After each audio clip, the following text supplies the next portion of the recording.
First, Hindi second. हमारे देश की भाषा क्या है? हमारे देश की राजभाषा हिंदी है।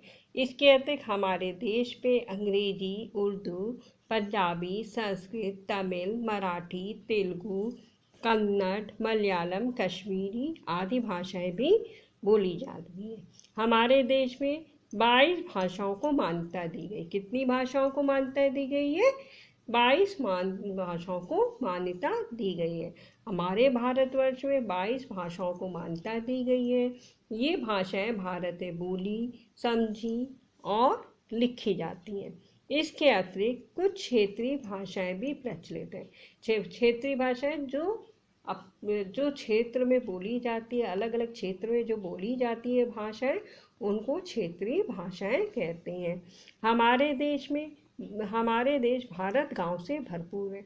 हमारे देश में गांव अधिक है। यहाँ पर अधिकतर लोग गांव में रहते हैं और गांव में रहने वाले लोग क्या कहते हैं? कृषि करते हैं, खेती करते हैं और खेती करते हैं। इन गांव में रहने वाले लोग विभिन्न प्रकार की भाषाएं बोलते हैं। ये भाषाएं इतनी सीमित हैं कि कुछ ही किलोमीटर बाद इसमें भिन्नता आ जाती है। इन भाषाओं को बोली भी कहा जाता है। अब परिभाषा, बोली की परिभाषा क्या होती है? हम जिस क्षेत्र में रहते हैं वहाँ पर बोली जाने वाली भाषा को क्या कहते हैं? क्षेत्रीय भाषा कहते हैं। क्षेत्रीय भाषा अर्थात बोली भी कहा जाता है। यह बोली एक छोटे से क्षेत्र तक ही सीमित होती है। फिर लिपि की परिभाषा क्या होती है?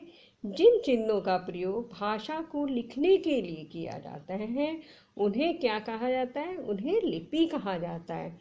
भाषा के लिखने की विधि को लिपि कहते हैं। हिंदी भाषा की लिपि का नाम देवनागरी है। हिंदी की लिपि का नाम क्या है?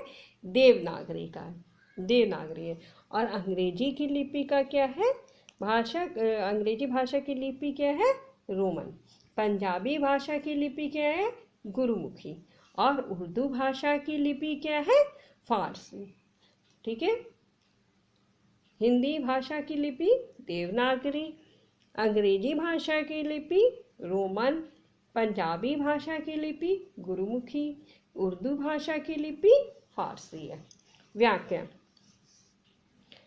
व्याकरण वह शास्त्र है